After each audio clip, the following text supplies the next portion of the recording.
औज़ु बिल्लाहि मिनश शैतानिर रजीम बिस्मिल्लाहिर रहमानिर रहीम तौसीन मीम तिलका आयातुल किताबिल मुबीन सदक़ल्लाहुल अज़ीम। अज़ीज़ साथियों, माँ बहनों, अस्सलामु अलैकुम रहमतुल्लाहि वबरकातुहू। आज 17वीं तरावी, इंशाल्लाह आज हम इस 20वें पारे का मुख्तसर खुलासा आपके सामने रखने की कोशिश करेंगे। इस पारे में 2 सूरतें हैं, सूरतुल क़सस और सूरह अनकबूत। इंशाल्लाह आज हम इसका मुख्तसर खुलासा आपके सामने रखने की कोशिश करेंगे। मक्की है। इसमें अल्लाह ताला फरमाता है तौसीन मीम, ये किताब मुबीन की आयत हैं। हम मूसा और फ़िरौन का कुछ हाल ठीक ठीक तुम्हें सुनाते हैं। सूरत के पहले ही अल्लाह ताला जो है ये फरमा रहा है कि ये किताब मुबीन की आयतें हैं। मूसा अलैहिस्सलाम का कुछ हाल जो है हम तुम्हें ठीक ठीक सुनाते हैं। मूसा अलैहिस्सलाम का इस सूरत में बड़ी तफसील से हालात बयान किए गए हैं। फिर इसके आगे अल्लाह ताला फरमाता है वाक़े फ़िरौन और हमान और इनका लश्कर अपनी तदबीर में बड़े गलतकार थे। फ़िरौन और उसका वज़ीर जो हमान है ये बड़ा जो है तो गलतकार लोग थे। फ़िरौन की बीवी ने उससे कहा ये मेरे और तेरे लिए आंखों की ठंडक है, इसलिए क़त्ल ना करो कि जब क्या अजीब है कि ये हमारे लिए मुफीद साबित हो या हम इसे बेटा ही बना ले। यहाँ पर जो है मूसा अलैहिस्सलाम का जो वाक़या जो बड़ी तफसील से बयान किया गया है।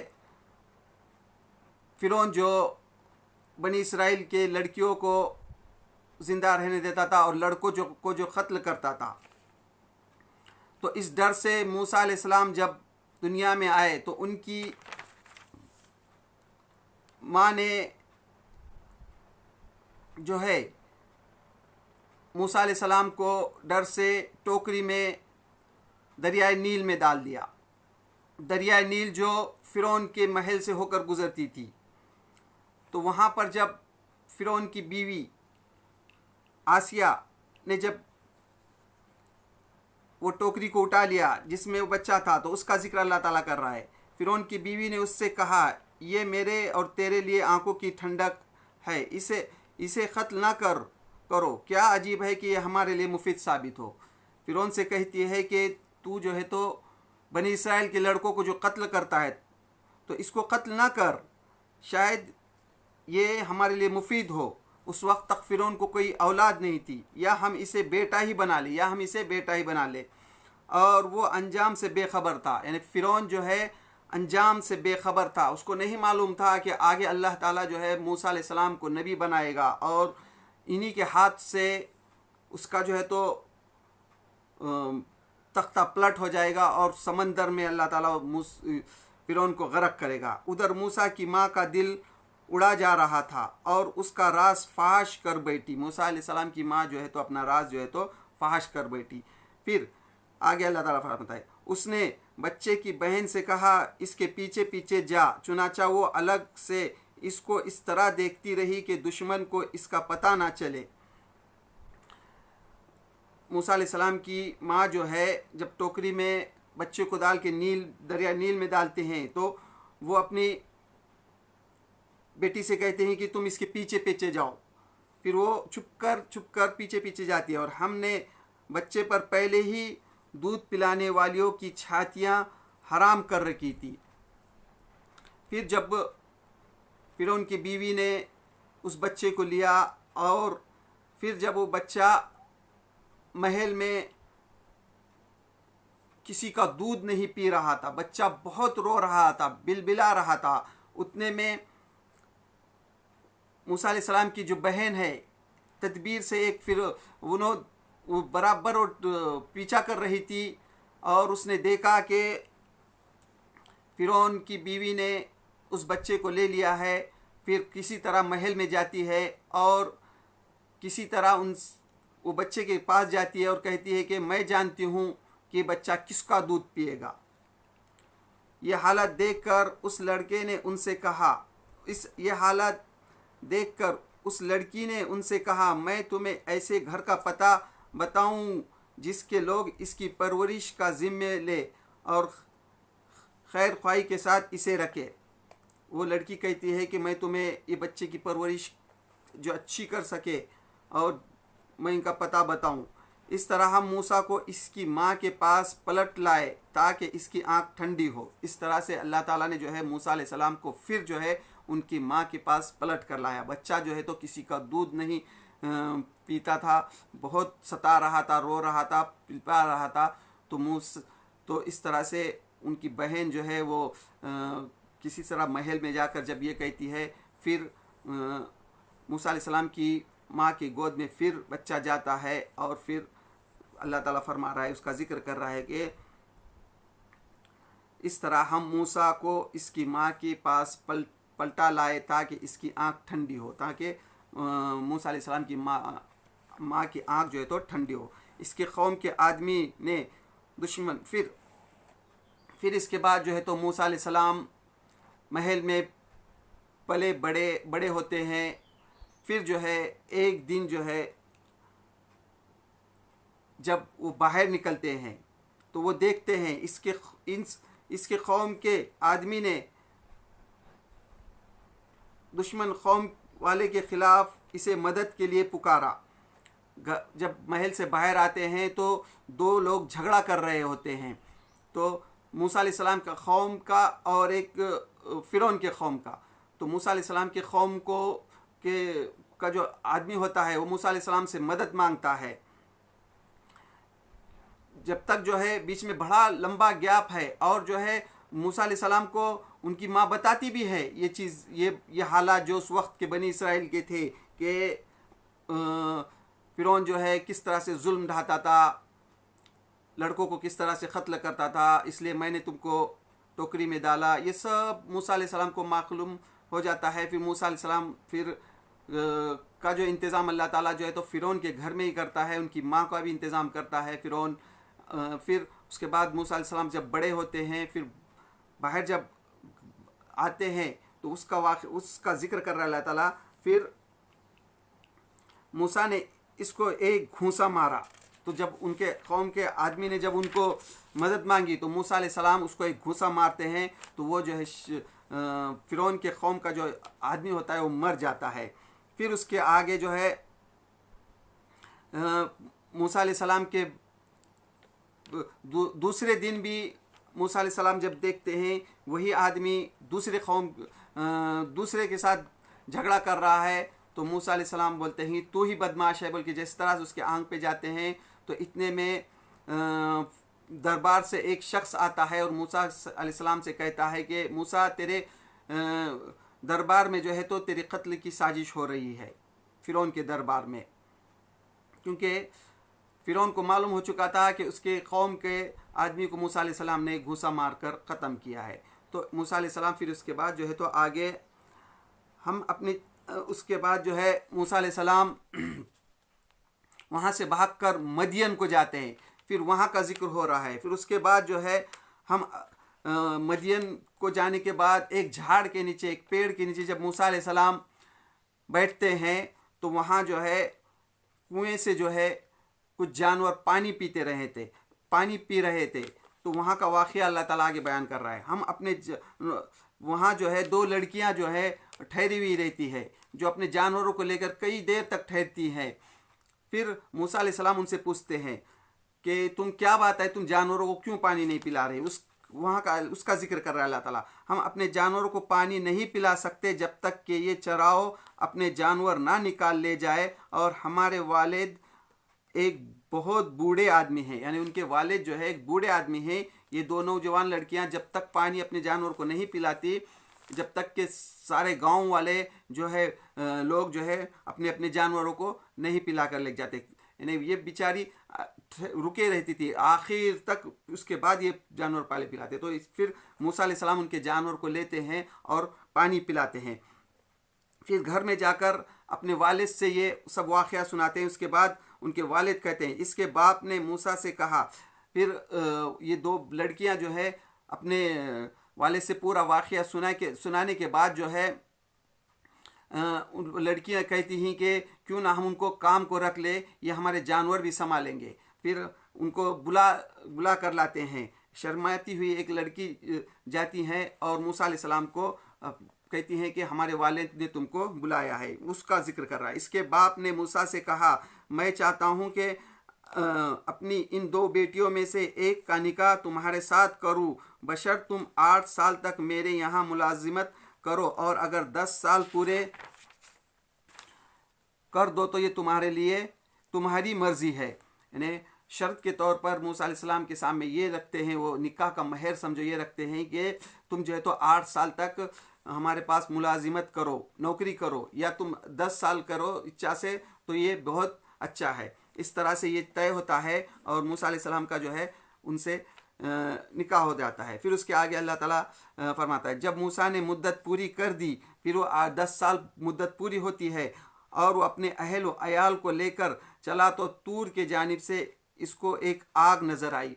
फिर अब जब 10 साल पूरे होते हैं तो मूसा अलैहिस्सलाम को जब अपने घर की याद आती है, तो फिर जब वो मदियन से फिर मिस्र जब वापस आ रहे हैं तो तूर की जानिब से रात का अंधेरा है, रात गहरी अंधेरी है, ठंडी रात है, उसमें जो है मूसा अलैहिस्सलाम को एक आग नज़र आती है। अपने उसका जिक्र अल्लाह ताला कहता है कर रहा है यहाँ पर कि और वो अपने अहल व अयाल को लेकर चला तो तूर के जानिब से इसको आग नज़र आई। वो कहते हैं अपनी बीवी से कि तुम रुको ज़रा, मैं यहाँ से कुछ आग लेकर आता हूँ, या मैं यहाँ से कोई रात। वहाँ पर जो है जब आग के करीब जाते हैं तो अल्लाह ताला उनको आवाज़ देता है, मूसा मैं ही हूँ तुम्हारा रब, अपनी जूतियाँ उतार दे, तू मुक़द्दस वादी में है। इस तरह से अल्लाह ताला उनको वहाँ पर नबी बनाता है।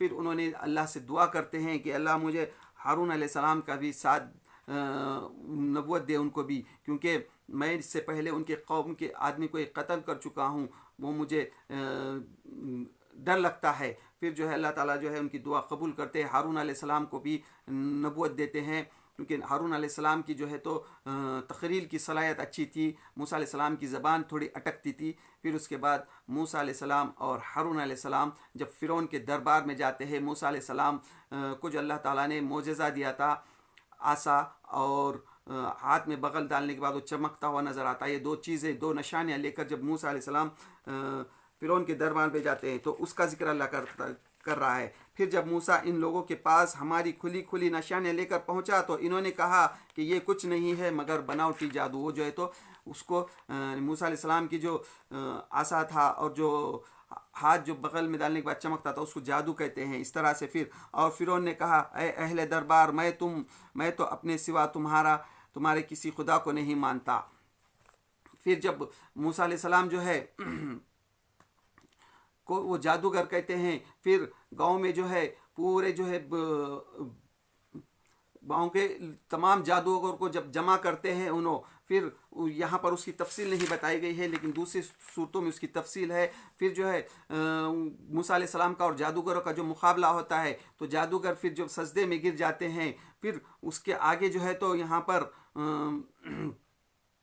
जादूगर जब समझ जाते हैं कि मूसा अलैहिस्सलाम जो है ये जादू नहीं है बल्कि अल्लाह का जो है तो मोजज़ा है, अल्लाह के नबी हैं, जादूगर ईमान लाते हैं, तो उसके आगे का यहाँ अल्लाह ताला जिक्र करता है। और फ़िरौन ने कहा फिर जो है जादूगरों को जो फ़िरौन धमकी देता है, तुम्हारे जो हाथ पैर जो है तो मैं काट कर फेंकूँगा, सूली पर चढ़ाऊँगा, तो वो फिर भी नहीं फिरते, क्योंकि उसको फ़िरौन को क्या मालूम कि उनके दिल में जो है एक किरण जाग चुकी थी, ईमान जाग चुका था। फ़िरौन उसको कैसे जान सकता था। फिर फ़िरौन जो है तो शातिर एक साजिश करता है, वो उसका आगे चल फरमा रहा है। और फ़िरौन ने कहा, ए अहले दरबार, मैं तो अपने सिवा तुम्हारा किसी खुदा को नहीं मानता, यानी वो खुद मेरे सिवा किसी खुदा नहीं माना था। हमान से कहता, हमान ज़रा ईंट पकवा कर मेरे लिए एक ऊंची इमारत तो बनवा, शायद कि इस पहाड़ पर चढ़कर मैं मूसा के खुदा को देखूं, मैं तो इसे झूठा समझता हूँ। यानी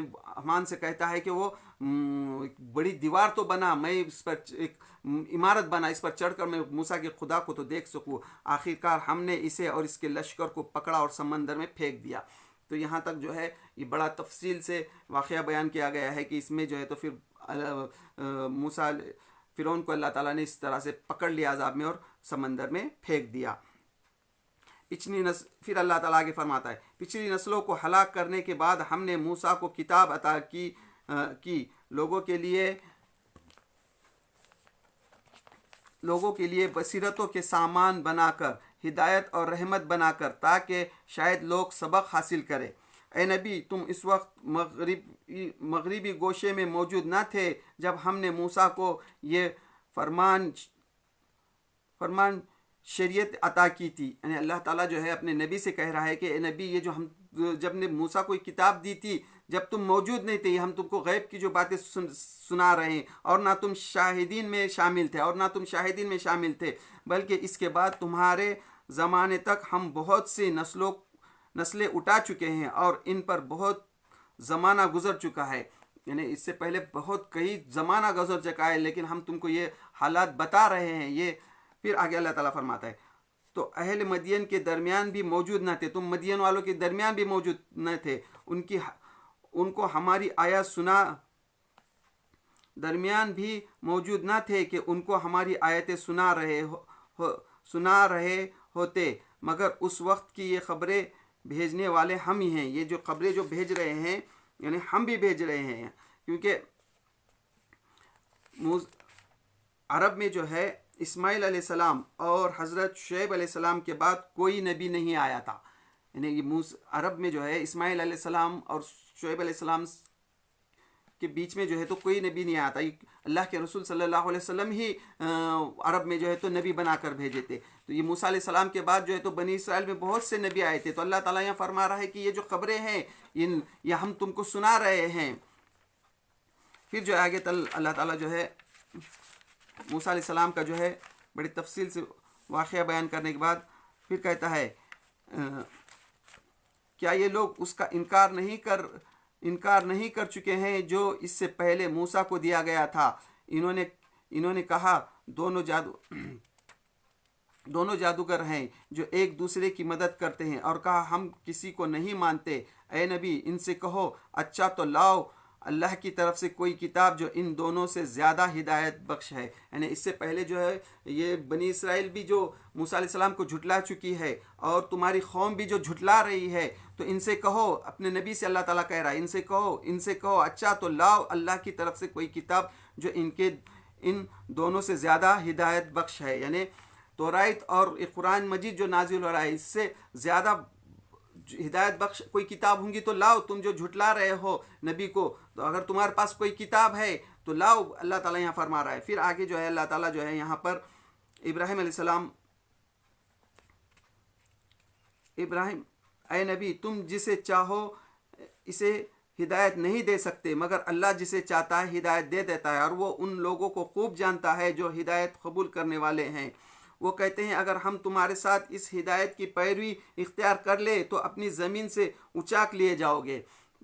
अल्लाह के रसूल सल्लल्लाहु अलैहि वसल्लम को वो जो लोग जो है मक्के के मुशरिक जो है ये कहते थे कि अगर हम तुम्हारी बात मानेंगे तो हम इस सरजमीन से निकाल दिए जाएंगे, उचाक लिए जाएंगे। वो कहते थे क्या ये वाक़ई नहीं है कि हमने एक पूर्ण अमन हरम को इनके लिए जाए ख़याम बना दिया है, जिसकी तरफ हर तरह के फल खींचे चले आते हैं हमारी तरफ से रिज़्क़ के तौर पर, मगर इनमें से अक्सर लोग जानते नहीं हैं। अल्लाह ताला जो है वो उनको जो अरब को जो नेमत बख्शा था उसका जिक्र कर रहा है अल्लाह ताला कि क्या ये जानते नहीं है कि हमने जो है इस शहर में, क्या वाकई नहीं है कि हमने एक पूर्ण अमन हरम को इनके लिए जाए क़याम बनाया। इनको जो है तो ये जो घर जहाँ रह रहे हैं इसको पूर्ण अमन का घर बनाया, और यहाँ जो है तो रेत है, लेकिन यहाँ जो इब्राहिम अलैहिस्सलाम ने जो दुआ की थी कि अल्लाह यहाँ जो है तो बरकत नाजिल कर और यहाँ के लोगों को अच्छे खाने के लिए फल दे, तो दुआ के बदौलत जो है यहाँ कैसे फल आते हैं। तो ये नेमत अल्लाह ताला उनको याद दिला रहा है, मक्के के मुशरिकीन को, मक्के के लोगों को। फिर इसके आगे अल्लाह ताला जो है फरमाता है ऐ नबी, इनसे कहो कभी तुम लोगों ने गौर किया कि अगर अल्लाह क़यामत तक तुम पर हमेशा के लिए रात तारी कर दे तो अल्लाह के सिवा और कौन सा माबूद है जो तुम्हें रोशनी दिलाए। यानी अल्लाह ताला जो है अगर क़यामत तक तुम्हारे पे रात ही तारी करे तो कौन जो तुमको रोशनी देगा, दिन देगा, और क्या तुम सुनते नहीं हो? इनसे पूछो, कभी तुमने सोचा कि अगर अल्लाह क़यामत तक तुम पर हमेशा के लिए दिन तारी कर दे तो अल्लाह के सिवा कौन सा माबूद है जो तुम्हें रात दे ताकि तुम इसमें सुकून हासिल करो? अल्लाह के अलावा कौन है जो तुमको जो है तो सुकून हासिल करे, रात ही दे? इस तरह से अल्लाह ताला कहता है इसकी रहमत है, इसने तुम्हारे लिए रात और दिन बनाए ताकि तुम रात में सुकून हासिल करो और दिन को अपना रब का फजल तलाश करो। इस तरह से अल्लाह अपनी नेमतों का इजहार करता है। फिर इसके आगे अल्लाह ताला फरमाता है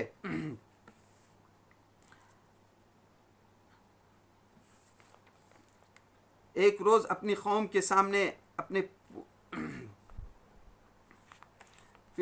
इसमें जो है फिर अल्लाह ताला जो है हमान खारून का वाक़या बयान करता है। ये एक वाक़या है कि खारून मूसा की कौम का एक शख्स था, फिर वो अपनी कौम के ख़िलाफ़ सरकश हो गया और हमने इसको इतना ख़जाने दे रखे थे कि इनकी कुंजी ताकतवर आदमियों की एक जमात मुश्किल से उठा सकती थी। एक दफ़ा जब इसकी कौम के लोगों ने इससे कहा, फूल ना जा, अल्लाह फूलने वालों को पसंद नहीं करता। जो माल अल्लाह ने तुझे दिया है इससे आखिरत का घर बनाने की फ़िक्र कर और दुनिया में से भी अपना हिस्सा फरामोश ना कर। एहसान कर जिस तरह अल्लाह ने तेरे साथ एहसान किया है और ज़मीन में फसाद बर्पा करने की कोशिश ना कर। अल्लाह फसादियों को पसंद नहीं करता। तो उसने कहा, यह सब कुछ तो मुझे उस इल्म के बिना पर दिया गया है जो मुझे को हासिल है। क्या उसको ये इल्म ना था कि अल्लाह इससे पहले बहुत से ऐसे लोगों को हलाक कर चुका है जो इससे ज़्यादा क़ुव्वत और जमात रखते थे। मुजरिमों से तो इनके गुनाह नहीं पूछे जाते। इस तरह से जो है क़ारून जो मूसा अलैहिस्सलाम का कौम का ही शख्स था जिसको अल्लाह ताला ने बड़ी दौलत दी थी, उसका आखिर वाक़या हाल बयान कर रहा है अल्लाह ताला। एक रोज़ वो अपनी कौम के सामने अपने पूरे ठाठा के में निकला। जो लोग हयात दुनिया की तलब थे वो इसे देखकर कहने लगे, काश हमें भी वही कुछ मिलता जो क़ारून को दिया गया है, ये तो बड़ा नसीब वाला है। मगर जो लोग इल्म रखने वाले थे वो कहने लगे, अफसोस तुम्हारे हाल पर, अल्लाह का सवाब बेहतर है उस शख्स के लिए जो ईमान लाए और नेक अमल करे। आखिरकार हमने इसे और उसके घर को ज़मीन में धंसा दिया, फिर कोई इसका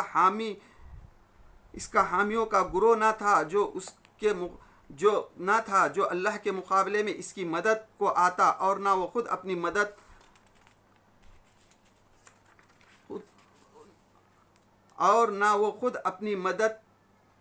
मदद आप कर सका। तो इस तरह से जो है क़ारून को जो अल्लाह ताला ने ज़मीन में धंसा दिया उसका भी जिक्र अल्लाह ताला करता है। फिर इस सूरत के आखिर में जो है यहाँ पर जो है अल्लाह ताला फरमाता है, और अल्लाह के साथ किसी दूसरे माबूद को ना पुकारो, उसके सिवा कोई माबूद नहीं है। हर चीज़ हलाक होने वाली है सिवाय इस ज़ात के, अल्लाह के ज़ात के सिवा पूरी दुनिया की सब चीज़ जो है तो ख़त्म होने वाली है। हुकूमत इसी की है, अल्लाह की हुकूमत है, और इसकी तरफ तुम सब पलटाए जाओगे। तो इस तरह से ये सूरत इख्तिताम होती है। फिर इसके आगे जो है तो सूरह अनकबूत चालू होती है जिसमें अल्लाह ताला फरमाता है, ये भी सूरत जो है तो मक्की है, अलिफ लाम मीम। ये क्या लोगों ने ये समझ रखा है कि वो बस इतना कहने पर छोड़ दिए जाएंगे कि हम ईमान लाए और उनको आजमाया नहीं जाएगा? यानी अल्लाह ताला यहाँ पर आम लोगों को फरमा रहा है कि तुमने ये समझ रखा है कि तुम यूं ही छोड़ दिए जाओगे, अभी तुम्हें आजमाया नहीं गया। हालांकि हम उन सब लोगों की आजमाइश कर चुके हैं जो इससे पहले गुजर चुके हैं। अल्लाह ताला हर ज़माने में आजमाइश करता है। अल्लाह को तो ज़रूर ये देखना है कि सच्चे कौन हैं और झूठे कौन हैं। अल्लाह ताला को तो ये देखना है कि सच्चे कौन है और झूठे कौन है। और क्या वो लोग जो बुरे हरकतें कर रहे हैं ये समझ बैठे हैं कि वो हमसे बाजी ले जाएंगे? जो बुरी हरकत कर रहे हैं वो समझ लेंगे क्या वो बाजी ले जाएंगे? बड़ा गलत हुक्म है जो वो लोग लगा रहे हैं। जो कोई अल्लाह से मिलने की तवक्को रखता है उसे मालूम होना चाहिए कि अल्लाह का मुकर्रर किया हुआ वक्त आने वाला है और अल्लाह सब कुछ सुनता और जानता है। इस तरह से ये सूरज शुरू होती है। फिर उसके आगे अल्लाह ताला फरमाता है, हमने इंसान को हिदायत की कि अपने वालिदैन के साथ नेक सलूक कर, लेकिन अगर वो तुझ पर ज़ोर डाले कि तू मेरे साथ किसी माबूद को शरीक ठहराए जिसे तू मेरे शरीक की हैसियत से नहीं जानता तो इनकी इताअत ना कर। अल्लाह ताला जो है वालिदैन की जो इताअत करने का हुक्म यहाँ दे रहा है कि वो जब तुमको शिर्क का हुक्म दे तो शिर्क नहीं करना चाहिए।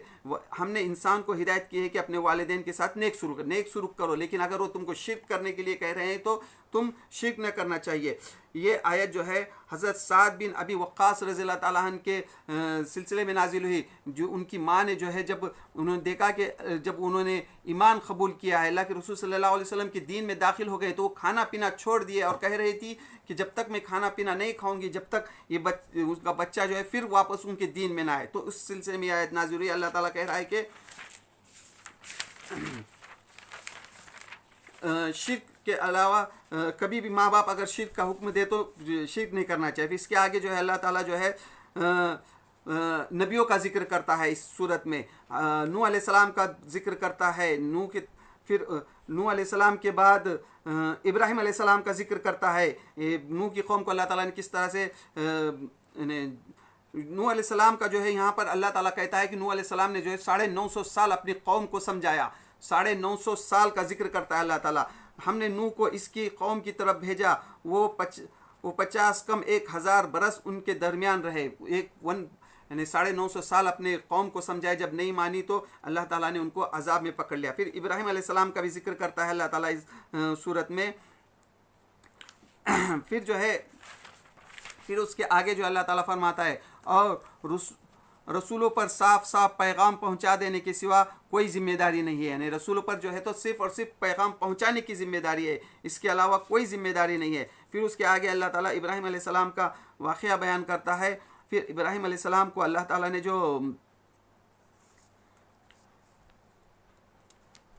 आखिरकार अल्लाह ने आग से जो बचा लिया था उसका भी वाक़या बयान करता है अल्लाह ताला। जो उन्होंने जो भूतों को तोड़ा था, फिर नमरूद के पास जब उनकी कौम इब्राहिम अलैहिस्सलाम को लेकर जाती है, फिर इब्राहिम अलैहिस्सलाम को जब आग में डाला जाता है तो अल्लाह ताला ने जिस तरह से आग को ठंडी होने का हुक्म दिया वो वाक़या बयान करता है। फिर उसके बाद इब्राहिम अलैहिस्सलाम पे सिर्फ उस वक्त जो है तो लूत अलैहिस्सलाम ने ईमान लाया था, उसका भी जिक्र करता है अल्लाह ताला। फिर वहाँ से जो हिजरत करके इब्राहिम अलैहिस्सलाम और लूत अलैहिस्सलाम आते हैं, उसका बयान करता है अल्लाह ताला। फिर उसके बाद जो है इब्राहिम अलैहिस्सलाम के बाद में जब फ़रिश्ते आते हैं लूत अलैहिस्सलाम की कौम पर अजाब लाने के, वो भी वाक़या बयान करता है। फिर लूत अलैहिस्सलाम के पास जब वो फ़रिश्ते जाते हैं तो वो लूत अलैहिस्सलाम की कौम का भी अल्लाह ताला इस सूरत में वाक़या बयान करता है कि वो जो कौम जो है होमोसेक्स में जो मुब्तला हो गई थी और लूत अलैहिस्सलाम को जो झुटला रही थी, तो वो भी वाक़या अल्लाह ताला यहाँ पर बयान करता है कि फिर उसके आगे जो है फिर उसके बाद यहाँ पर जो है आखिरकार हर एक को हमने इसके गुनाह में पकड़ लिया। यानी पिछले कौमों को जो अल्लाह ताला ने जो है उनके गुनाह में जो पकड़ लिया और किस तरह से अजाब दिए उसके हालात बयान करके अल्लाह ताला कहता है आखिरकार हर एक को हमने इसके गुनाह में पकड़ा, फिर इनमें से किसी पर हमने फतराव करने वाली हवा भेजी और किसी को एक ज़बरदस्त धमाके ने आ लिया और किसी को हमने ज़मीन में धंसा दिया और किसी को गरक कर दिया। अल्लाह उन पर जुल्म करने वाला ना था मगर वो खुद ही अपने ऊपर जुल्म कर रहे थे। यानी पिछले कौमों को अल्लाह ताला ने किस तरह से ख़त्म किया उसका जिक्र कर रहा है कि ज़मीन में धंसा दिया या फिर और किसी को गरक कर दिया और किसी पर जो है तो और किसी को एक ज़बरदस्त धमाके ने आ लिया। इस किस तरह से अल्लाह ताला ने कौमों को हलाक किया उसका जिक्र कर रहा है अल्लाह ताला और कहता है कि ये खुद अपने ऊपर जुल्म करते थे। जिन लोगों ने अल्लाह को छोड़कर दूसरे सरपरस्त बना लिए हैं उनकी मिसाल, फिर यहाँ एक अल्लाह ताला मकड़ी की मिसाल दे रहा है। अल्लाह ताला जो है अल्लाह को छोड़कर दूसरे जो माबूद बनाते हैं उसकी मिसाल देता है इख्तिताम के ये सूरह के इख्तिताम पर, ये 20वें पारे के इख्तिताम पर मकड़ी की मिसाल देता है। मिसाल मकड़ी जैसी है, यानी जिन लोगों ने अल्लाह को छोड़कर दूसरे सरपरस्त बना लिए हैं उनकी मिसाल मकड़ी जैसी है, मकड़ी की जैसी है जो अपना एक घर बनाती है और सब घरों से ज़्यादा कमज़ोर घर मकड़ी का घर होता है। काश ये लोग समझते या इल्म रखते। यानी सबसे ज़्यादा कमज़ोर घर दुनिया में किसी का है तो मकड़ी का है। तो अल्लाह ताला कहता है कि अल्लाह को छोड़कर तुम दूसरे माबूदों को पूछते हो, माबूदों को बनाते हो, उनकी मिसाल एक मकड़ी जैसी है। यानी मकड़ी का जो घर होता है सबसे कमज़ोर घर होता है। तो ऐसी मिसाल देता है अल्लाह ताला यहाँ पर दूसरे माबूदों को पूछने वाले लोगों को। फिर अल्लाह ताला इसके इस सूरे के इस 20वें पारे के इख्तिताम में अल्लाह ताला फरमाता है, अल्लाह ने आसमान और ज़मीन को बरहक पैदा किया है, दरहकीकत इसमें एक निशानी है अहल ईमान वालों के लिए। अल्लाह ताला ने ज़मीन और आसमान को जो है तो बरहक पैदा किया है, दरअसल इसमें एक बड़ी निशानी है ईमान लाने वालों के लिए।